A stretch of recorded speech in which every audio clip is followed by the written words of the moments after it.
Gracias, José Luis, por la invitación. Enhorabuena por haber promovido esta iniciativa que nos permite conectar, aprender, descubrir, participar en una de las nuevas fronteras que están ahora mismo planteadas al debate de toda la sociedad para que la propia sociedad vaya pensando cómo quiere vivir los próximos años.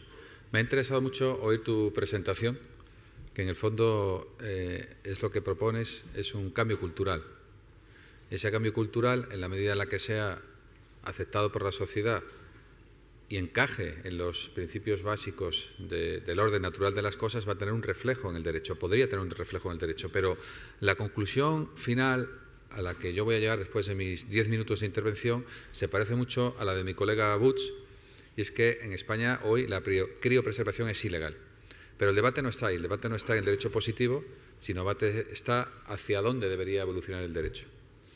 Y al hablar de ese cambio cultural me gustaría plantear dos temas. Primero, una reflexión sobre qué son las prácticas funerarias, cómo es el tratamiento del cadáver, qué implicaciones tiene eso en la libertad individual, en la libertad religiosa, en la libertad pública, en el derecho administrativo, en el derecho constitucional. Y luego, quizá tratar un caso concreto, que es el de esta niña británica que hace unos meses, en octubre, pues falleció y un juez autorizó a su criopreservación. Y todo el debate público que se abrió a continuación con esa posición divergente de los padres, el padre y de la madre, ¿no? Y haré una pequeñísima reflexión de cómo hubiera sido tratado eso según el derecho español. Bueno, al ver lo que es una cultura, o al entender una cultura, o cuando nos acercamos a la cultura mediterránea o la cultura anglosajona o a la cultura oriental, pues entendemos un conjunto de rituales, de prácticas, de formas de trabajar, de formas de relacionarse, de formas de vestir. Y entre esos elementos, y quizá como elemento principal, está precisamente las prácticas funerarias. Esas prácticas, tanto las que están conectadas con creencias religiosas como las que no, tienen ritos funerarios. Y además también tienen un elemento material que es el propio tratamiento del cadáver, el enterramiento, etc. Todo eso forma parte de lo que se define como una forma de vida. No sé si os pasa a vosotros, pero a mí me gusta cuando voy a una ciudad nueva, sobre todo a una ciudad lejana, me gusta visitar los cementerios. Por la arquitectura, no le encuentro ningún sentido macabro, sino todo lo contrario, ¿no? Me gusta ver cómo tratan también en distintas culturas, incluso dentro de las mismas religiones, el fenómeno funerario. Pero también es verdad que, además de esos ritos y esos protocolos, todas las sociedades organizan precisamente una forma, un protocolo, un procedimiento que además es riguroso, que debe seguirse. Es decir, se distinguen, por ejemplo, entre culturas incineradoras y culturas inhumadoras. Se puede entender a través de un enterramiento si estamos ante una sociedad de jefatura o otras sociedades más igualitarias. Claramente hay un punto de vista antropológico en todo lo que estamos hablando, hay un punto de vista cultural. No solo para el tratamiento, como decía nuestro colega norteamericano, de la vida alargada, sino también para el tratamiento de la vida terminada. En esa antropología hay algunos elementos que son básicos, como el objetivo sanitario, básicamente de preservar la salud, de aislar el cadáver, de procesar los restos, de no generar focos de insalubridad. En España, la regulación está condicionada por esas tradiciones culturales, religiosas y también sanitarias o civiles. Por lo tanto, hay que conjugar, y luego veremos algún caso concreto, particularmente en la comunidad judía, todas esas prácticas tradicionales con el ordenamiento, con el respeto a la promoción de la libertad individual, de la libertad religiosa, de los distintos ritos y tradiciones de las distintas confesiones o tribus de una sociedad. Pero todo eso en un país como el nuestro, que no es un país de common law, sino es un país de traducción jurídico romano-canónica, está recogido en el Código Civil.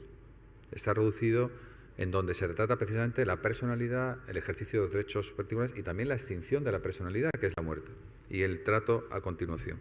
Pero constitucionalmente, el trato que el Estado da o las exigencias que el Estado da a cómo se debe tratar un cadáver están transferidas en el derecho público a las comunidades autónomas. Son ellas las que dictan ese marco general al que deben luego acogerse las distintas ordenanzas municipales. Cada ciudad tiene luego la posibilidad de hacer, en el marco de la Constitución y luego de la regulación específica de cada comunidad autónoma, de cada Estado. En España tenemos 17 comunidades autónomas con una competencia legislativa similar a la de un Estado en los Estados Unidos o de un Land en Alemania y por encima de la de una región en Italia o en Francia.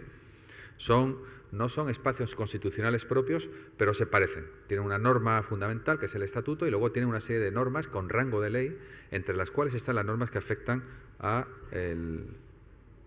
tratamiento de cadáveres, al régimen funerario.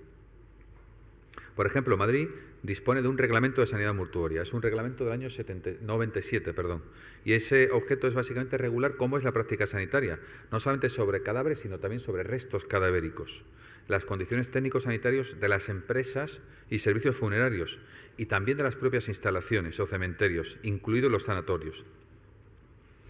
En esta regulación también se incluyen aspectos esenciales que están también conformando esa cultura, esa forma de ser: el velatorio, la inhumación, la exhumación, la conservación del cadáver, el tiempo que debe transcurrir. Por ejemplo, también hay una regulación específica en materia de autopsias. Esas normas autonómicas también están conectadas con un régimen estatal de las autopsias clínicas. Hay una ley del año 1980 que regula cómo deben ser esas autopsias. ¿Qué es, por ejemplo, en España, o cómo se considera, qué se considera un cadáver? Un cadáver, según ese reglamento, en Madrid en concreto, se considera como todo cuerpo humano durante los primeros 5 años siguientes a la muerte real. Luego veremos que el derecho también distingue entre dos tipos de muerte: la muerte básicamente circular, la muerte vascular, la muerte del corazón, y luego la muerte neurológica. Ambas pueden ser utilizadas como criterios para la muerte. Pero básicamente en España esos 5 años computan desde que la muerte se inscribe en el registro civil. Es imposible constatar a efectos jurídicos para el futuro en qué momento se produjo la muerte real, la muerte funcional, pero sí sabemos cuándo se inscribió esa defunción en el registro civil. Por otro lado, esa normativa municipal, ese modelo varía de un municipio a otro, puede variar, pero todos sometidos no solamente a la Constitución, a la ley autonómica, sino también a la ley de bases del régimen local. Y todos básicamente establecen incluso quién presta el servicio, si lo presta una empresa privada, si es una empresa pública, por sus propios medios, una entidad instrumental o un camino mixto, como sucede en Madrid. En fin, todo ese es el mundo que además nos lleva a otro, que es el de los trasplantes. Esos restos cadavéricos con frecuencia tienen una utilidad en otros seres vivos y todo eso está regulado de una manera muy profusa, yo no diría confusa, pero sí muy intensa, no solamente en el ámbito autonómico, sino también en el nacional y también en el internacional. Ese trasplante de órganos, asimismo, forma parte de la cultura de un pueblo. España, por ejemplo, tiene un track record bastante interesante porque somos el país más generoso en la donación de órganos vitales, que todos son extraídos de los cadáveres. Esas donaciones, a su vez, esos trasplantes pueden mejorar o salvar decenas de miles de pacientes anualmente.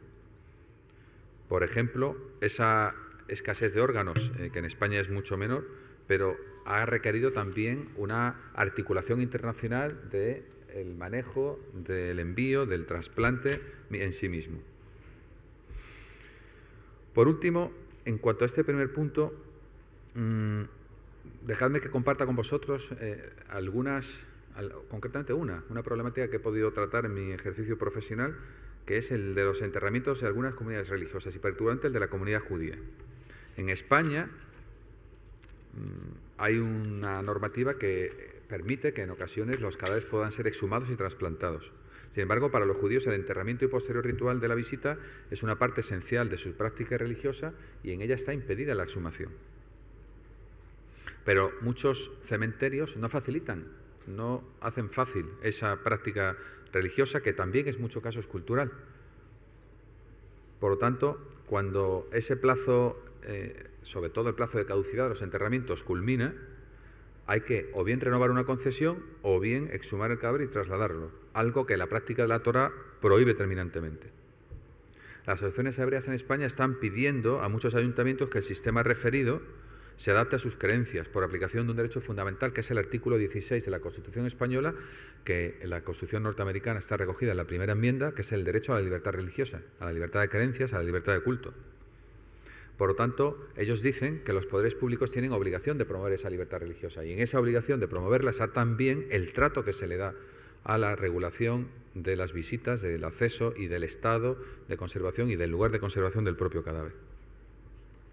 España particularmente es un Estado laico, pero tiene entre sus mandatos constitucionales la de promover la colaboración con las entidades religiosas. No interviene, es neutral, pero debe facilitar que los ciudadanos puedan ejercer esa libertad religiosa.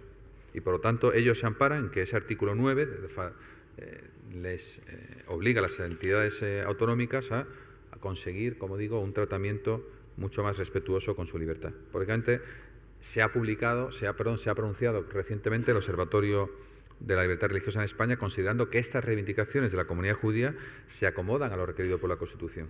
Por lo tanto, estamos hablando de debates constantes que afectan a las personas vivas, afectan a la muerte, al tratamiento que damos. Por lo tanto, estamos tocando no solamente un cambio cultural, sino una materia especialmente sensible. Digámoslo así, cambiar el status quo en esta materia va a suponer levantar muchas barreras, acometer muchos cambios y, en definitiva, un cambio cultural en la sociedad. Permitidme que comparta con vosotros 2 o 3 ideas sobre este caso concreto de la niña británica, ¿no? ¿Y qué hubiera dicho el derecho español? En el derecho anglosajón es un poquito más fácil porque el juez tiene una posición preeminente, pero en España lo importante es la ley. El juez lo que debe hacer es interpretarla, pero sin lugar a dudas aplicarla. Es el legislador el que toma las decisiones. Luego, el derecho al final acaba siendo lo que dice un juez, pero en nuestro país, en concreto, algunas reflexiones. Primero, el diagnóstico de muerte. Como decía antes, hay un Real Decreto del año 73, el que regula la certificación de la muerte, cuándo se produce, ¿no? Y decía antes que teníamos esos 2 criterios, el criterio circulatorio y respiratorio y los criterios neurológicos. Ambos pueden servir, pero básicamente esa muerte es la que marca el punto de partida para, primero, la certificación de que existe un cadáver y luego la obtención, la utilización clínica, la coordinación territorial de los órganos humanos, todo este fenómeno que hemos dicho de los trasplantes, o la exhumación o la incineración. Pero tiene en España, por ejemplo, tendría, yendo a ese caso concreto, que es un caso frontera, porque se trata de una menor, donde además los padres tienen discrepancias sobre cómo proceder, ¿podría una menor tomar una decisión como la de crionizar su cadáver para obtener un tratamiento posterior que pudiera curarla de ese cáncer tan extraño? Bueno, en España, con la legislación actual no sería posible. Hay una ley, la ley de años 2002, que regula la autonomía del paciente. Y esa autonomía exige la mayoría de edad para otorgar válidamente un documento de instrucciones previas. Por lo tanto, si considerásemos que ha sido una decisión adoptada por una persona capaz en el momento presente para poder aplicar a una persona madura, a su vez tendríamos otra normativa que solo admite la posibilidad de reconocer la madurez de un menor a partir de los 16 años. Ni siquiera aplicando el concepto de la madurez, del uso de razón, como se decía antes, podemos dar como válido el consentimiento de la niña a esa decisión. Por lo tanto, eso obligaría en España a acudir al escenario de las decisiones de representación. Tendrían que ser los padres o sus representantes legales los que tomaran una decisión de ese tipo en beneficio de la vida o de la salud del paciente, teniendo en cuenta que una persona muerta puede ser considerado como tal. Como veis, todo esto son conceptos jurídicos que o los toma un juez en Inglaterra o con la ley en la mano en España es muy difícil, porque ya no estamos hablando de un paciente, ya no estamos hablando de la salud, estamos hablando de una persona muerta que aspira, en el fondo, a la resurrección. Por lo tanto, volvemos a un dictamen del Consejo de Estado que vino a decir que esa crionización, lo hemos oído antes también, es una práctica no validada científicamente. No se ha podido demostrar que el alcance de la finalidad pretendida, que es recuperar la vida, se pueda conseguir.